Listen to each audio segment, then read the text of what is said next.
Welcome back to my channel. Again, this is Bob. So, for today's vlog is that i-discuss natin itong top 10 leadership qualities. No? Actually, mayroong nag-request nito. Nakalimutan ko lang i-screenshot yung kanyang pangalan. Ang nire-request niya is that kung paano daw pumili ng magaling na officer. Siguro, may-ari ng agency or may-ari ng kumpanya na gustong kumuha ng security officer, no, para mag-manage ng kanyang mga security personnel. So sir, shout out sa iyo sa request mo para makatulong itong vlogs natin ngayon. Ang title is that yung leadership qualities, no. So ano ba yung mga qualities ng magagaling na leader?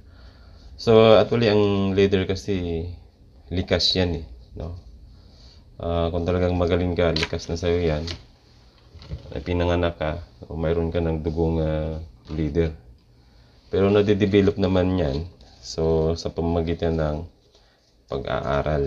So again, bago tayo mag-start, gusto ko munang batiin lahat ng subscribers ko, sa mga viewers, and then yung sa mga magsusubscribe ka lang, maraming salamat sa inyo.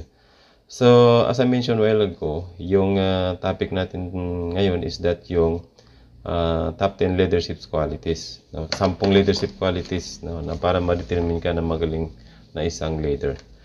I-explain natin one by one. So number 1 dito is credibility, and then self-awareness. Number 2 is that decision making, and then number 4 is that empowerment, and then number 5 is that communications and inspirations, open-minded, and then adaptability and dependability. No, the last one is that emotional intelligence.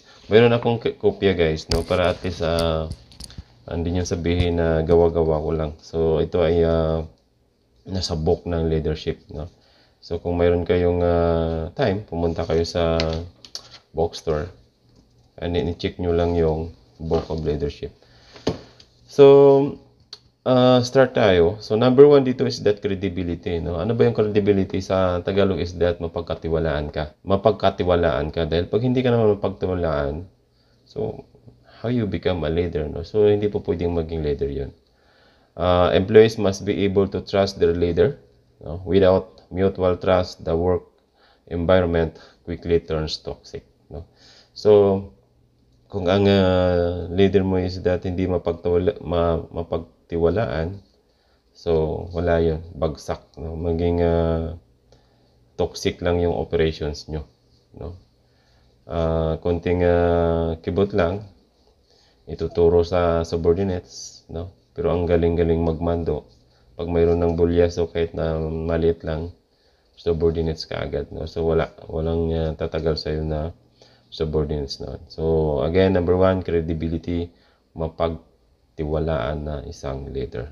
So punta tayo dito sa number 2, no, self-awareness.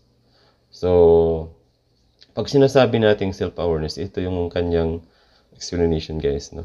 Employees notice pretty much everything about their managers, no, and the managers must be aware of that. That's why it's important to know that you are saying, how you are behaving, and even what are you wearing to work. Things that are fun to you may seem offensive to your subordinates. No, sometimes kasi, ang other words nito is that yung knowledge in one character. So, pag ikaw yung leader kasi, pag-aralan mo lahat ng subordinates mo. Lalo na sa pag-implies ng trabaho. Maging observant ka doon. Maging self-awareness ka. Of course, bilang leader, ikaw din yung maglilid sa kanila as example, no. So yun ang the best doon. So knowledge in one character, no, observant, yun yung self-awareness, no. Number 3 is that decision making, prompt decision making, no. Ang meaning niya is that but the big ones concerns the business, you must be able to use your decision making skills sometimes in very short notice, no. So, well, itong sa decision making, madali lang ito guys, implies, no. So, for example, nagtatrabaho ka na sa isang company, pagkabisado mo lang yung policy and procedures, immediately makapag-decide ka, no. Now, pag wala naman, hindi pa naka-in place yung procedures na dapat dito, dapat mayroon ka ding alam sa batas. Kasi minsan makapag-decide ka, no? And then against pala doon sa batas ng Pilipinas, no? So, mabubulyaso. So, dapat alam mo yung policy and procedures, kabisado mo, and then mayroon ka din kahit small knowledge about sa law, no? Para pag mabulyasan man yan, may legal implications man yan, at least alam mo. Okay? So, decision making, makapag-decide ka agad, mabilis makapag-decide. So, again, as I mentioned, para mabilis ka makapag-decide sa isang kumpanya, dapat kabisado mo yung policy and procedures. Of course, pag officer ka kasi doon sa isang kumpanya, ang lagi lang naman na itanong sa iyo is that about sa operations. Now, kung kabisado mo yung policy and procedures, walang problema yung operations sa iyo. So, that is the number 3, no, decision making. Now, we proceed to number 4, empowerment. No? So, empowerment in other terms is that delegates the authority. So, paano mo i-delegate yung authority mo? Of course, no, kailangan mong trainingin lahat ng subordinates mo para maging knowledgeable sila doon sa kumpanyang pinagtatrabuhan nyo. Now, for example, maging knowledgeable na sila lahat, doon ka na mag-start mag-delegate ng authority mo. Kasi hindi naman po pwedeng ikaw na lang lagi magde-decide, no? Kasi kailangan mo rin magpahinga. Now, kung ganun, maging toxic ka. Na halimbawa, sa'yo lang lahat manggagaling. So, dapat i-delegate mo rin. So, para walang failure sa operations, dapat trainingin mo yung staff mo. O, ganun lang kasimple yan. Ang sabi dito, being a leader, position does not mean that you need to handle every single task of your team. No, sabi niya. You must learn to delegate responsibilities and provide authority to other people.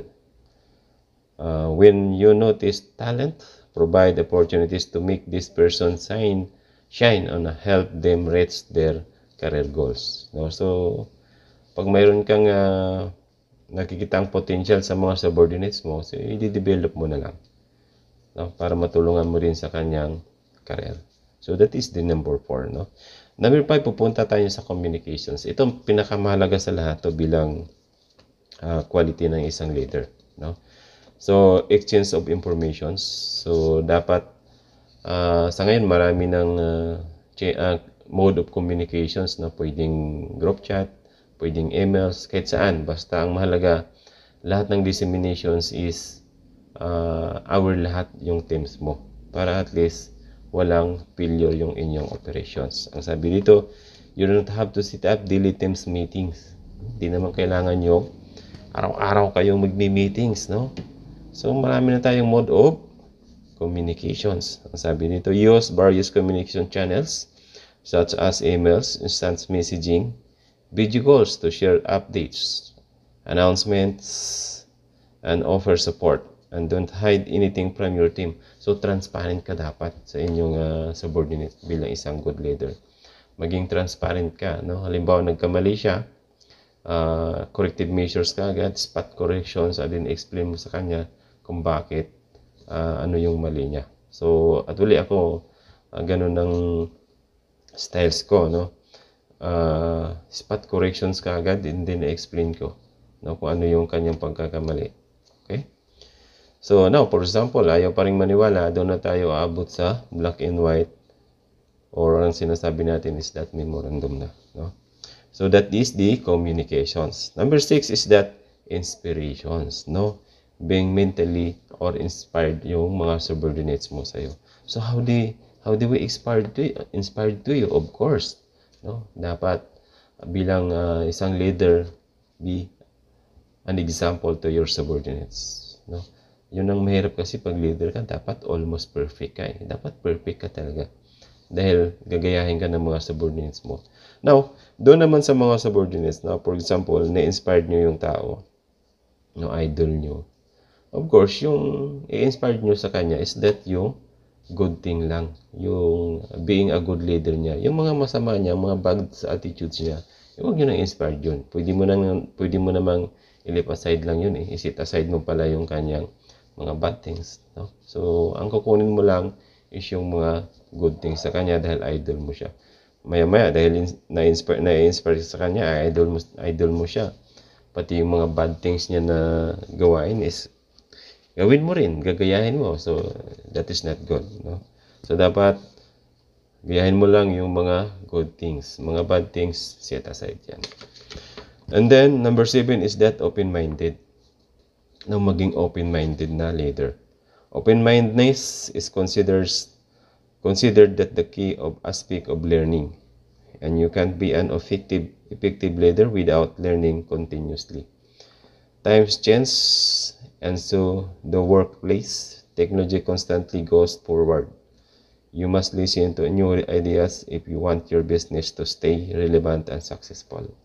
So, yan yung open-mindedness, no? Open-minded ka, open ka sa lahat, no? So, for example, mayroong i-explain, i-analyze mo muna, maging open ka doon sa kanyang explanation. Baka naman nagawa niya yung violation dahil sa mga maraming factor, no? So, pakinggan natin muna bago tayo mag-decide. Hindi tayo pwedeng maging sarado, no? Dapat think out of the box bilang isang good leader. Open-mindedness, no? So that is the number 7. Then number 8 is that adaptability, kakayahang umangkop o mabsorb, no? Ibig sabihin, a good leader must be able to react to change while keeping calm. Being unable to adapt may not cause stress for you and your team, but also disrupt the work significantly, no? So bilang good leader, dapat marunong kang umabsorb. Hindi po pwede yung nasabon ka, for example, ng presidente ng kumpanya, no?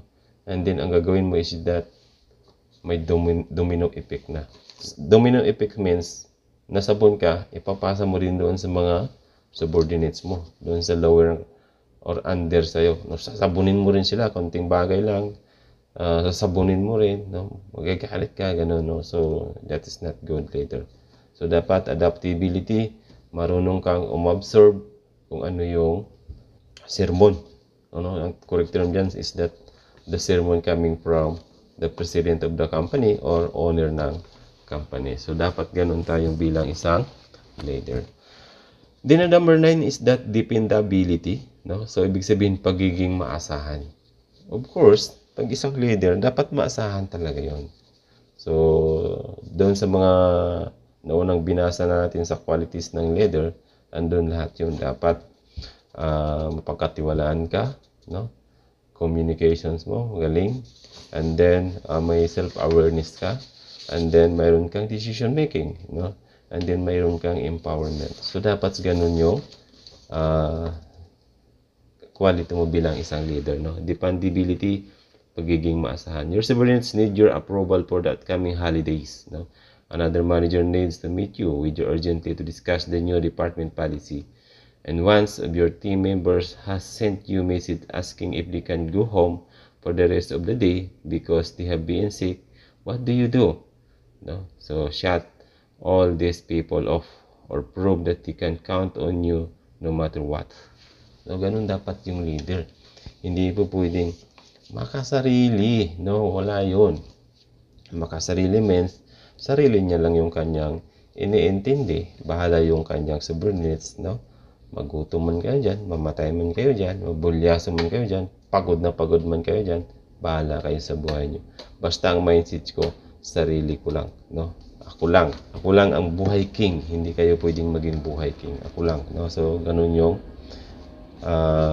mindset noong hindi pwedeng maasahan na leader. Dapat dependability, maasahan, pagiging maasahan na leader. Ganun yung dependability, no? Dependability. So lastly, emotional intelligence, no? You don't have to be all peaceful overnight or 24/7, but having well-developed emotional intelligence help you communicate with others, no? So ibig sabihin, sensitive ka rin, no? Sensitive by means, clever ka mag-decide, no? Mayroong cleverness doon sa pagka-sensitibo mo. So, for example, no, nakita mo yung conduct and becoming ng personnel mo, spot correction mo kaagad, no? Right after mo yung spot corrections, i-explain mo sa kanya kung bakit. Ano yung hindi appropriate, not appropriate doon sa ginawa niya. Not good doon sa ginawa niya. So, dapat ganun. Emotional intelligence, no? And then, mayroon ka ring passions. Of course, mayroon ka ring concern doon sa mga subordinates mo. Hindi po pwedeng wala. No? Kasi sila yung kasama mo araw-araw.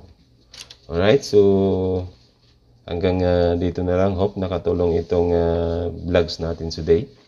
Doon sa mga gustong mag-subscribe na. And then, I assured you na marami kayong matutunan sa channel na to. Again, for now, I'm out and I'll be back for another interesting topic. Bye-bye.